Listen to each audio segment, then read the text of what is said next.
เดือนจะไปสำนักงานแล้วโอเคตอนนี้กำลังเริ่มต้นคอร์ส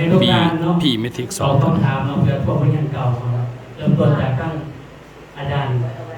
เนาะสมวรสอนประเด็นเชื่อต้นหน่อยประเด็นเนาะ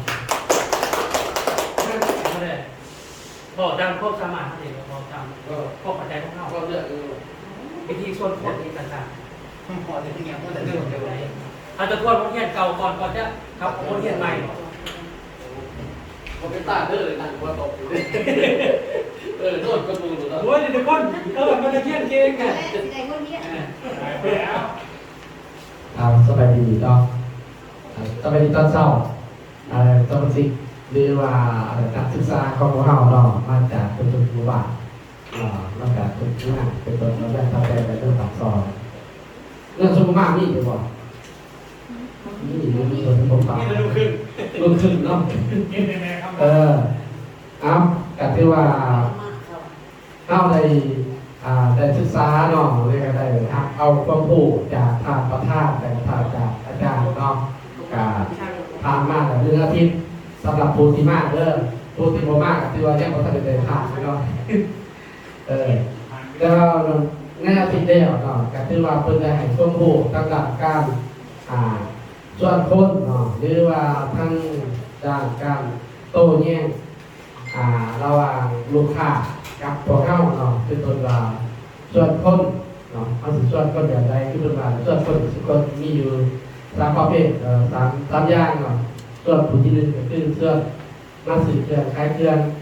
ส่วนผู้ที่2ก็คือส่วนเขามารวมธุรกิจเนาะส่วนอันที่3ก็คือ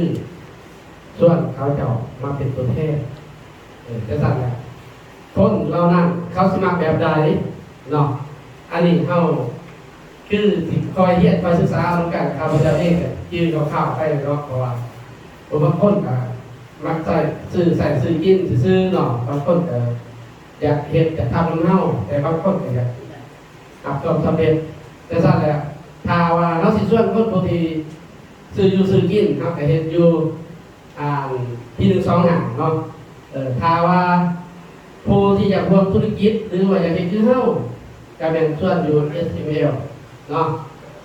แล้วก็ถ้าว่าเขาอยากเรียนว่านั้นก็คืออยากเป็นผู้สำเร็จเนาะอยากเป็นผู้ห่างนี้หรือลำด้วยคือทางประธานสาวสัตว์ต้อง MLM เนาะนี่คือสิ่งที่ว่าทางประธานได้ถอดมาให้พวกเราข้าพเจ้าเองก็คือเลยประมาณนี้เนาะแล้วก็พอตัวแยกเนาะอันนี้ข้าพเจ้าเองก็คือพวกข้าวพอตัวแยกก็คือท่านอาจารย์เป็นได้ว่านะครับผมก็บอกว่าคุยจับพวกที่คุยจับพวกครับคุยนั่นที่คุยนี่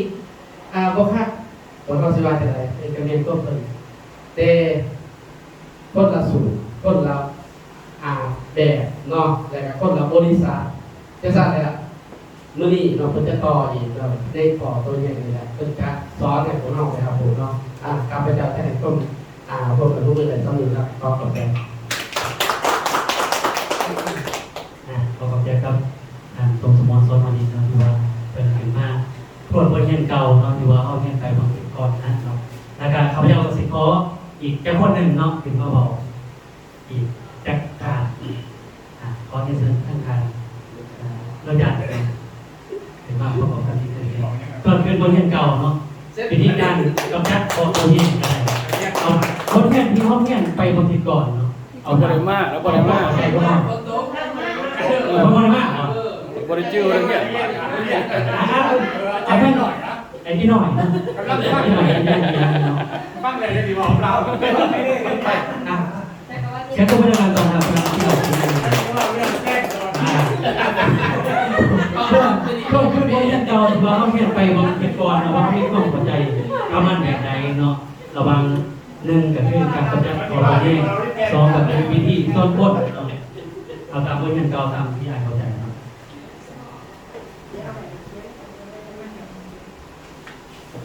เจ้าสบายดีทุกท่านเนาะที่เข้ามาเนี่ยที่สอบเนาะแล้วก็คือว่าพวกเข้าที่มาที่ก่อนเนี่ยก็บ่หลายเนาะประมาณ7-8คนเนี่ยแต่ที่นี่ที่เห็นเราไม่เพิ่มอีกแต่ว่าดีใจน เฮีย อธิบายเลย เพิ่มยังไงเฮีย เรียกผู้หนึงเราผู้เก่าไปเรียกผู้หนึงแต่ว่าข้าพเจ้าอยากทบทวนขึ้นสำหรับบทเรียนที่ว่าพวกเขาได้เรียนผ่านไปในอาทิตย์ก่อนหันเนาะ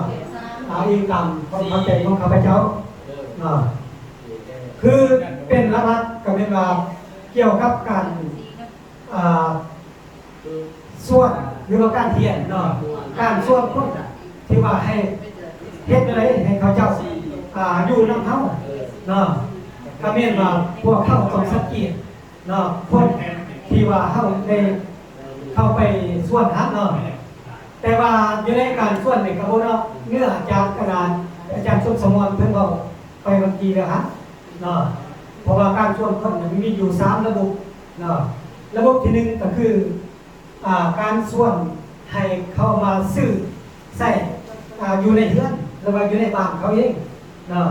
ระบบที่2เป็นการส่วนให้เข้ามาเพียรรู้เกี่ยวกับคณะกรรมการเพื่อเป็นคนที่ว่าสืบทอดของบริษัทในต่อไปนี้เนาะและระบบที่3เมนเฮาอยากสร้างเป็นผู้นักลงทุนเนาะหรือว่าอยากเป็นหัวหน้าหน่วยก็ได้เนาะอยู่บางในกว่านึงเนาะสมัครมาลงทุนเอาสินค้าของบริษัทอยู่ในการลงทุนนั้นอาจจะมีคะแนน PV เนาะและคะแนน VV เนาะมีอยู่2ประเภทเนาะเพิ่นจะได้จัดคะแนนนี้ใส่ A และใส่ B เนาะนี่มาจังซั่นได้3คน3ประเภทนี้เขาต้องได้เลือกเบิ่งว่ามันเป็นคนแบบใดเป็นคนนักลงทุนซื้อขายบ่หรือว่าเป็นคนที่ว่าอยากสอบผู้ทำเรียนบ่อยากไปกับบริษัทอยากเฮ็ดแท้ทับจริงอยากเฮ็ดธุรกิจกับบริษัทแท้จริงบ่อันนี้เป็นพวกเขาคนใจเย็นเนาะก่อนสิไปบุกคนเนาะหรือว่าไปหาคนบุคคลใดบุคคลหนึ่งแล้วหรือว่าอยู่บ้านใดบ้านหนึ่งเนาะอันนี้ตามทัศนะและความเข้าใจของข้าพเจ้าสิขอเพียงเท่านี้เนาะขอเข้าใจ เป็นยังไงที่ว่าผมบอกไปเมื่อกี้เนาะ2ทางที่ว่าผมมาประกอบก็คิดก็เรียนเนาะคือว่าถูกต้องเนาะตามหลักการที่ว่าทำกระบวนการการประทานปัญหาขององค์กรเนาะอาจจะประสบผลสำเร็จเอาถึงแบบใดเนาะถ้าเขาอยากประสบผลสำเร็จแน่นอนเขาต้องมีข้อมูลที่เรือนโมเนาะที่เรือนโมเขาต้องมีความพยายามเรือนโมอีก50เท่าประเด็นเนาะเอาถึงจะเป็นสูตรสำเร็จได้เนาะแต่กับเมื่อกี้ส่วนก้นยังกระจายเป็น2ทางเป็นประกอบความคิดความเห็นเมื่อกี้ก็ที่ว่าถึงเนาะเสียข้อมูลอีกเป็นอีกเรื่องนึงเนาะเพื่อให้ท่านครับพนักงานเนาะเอาไปเจ้ากะทิขอเชิญท่านประธาน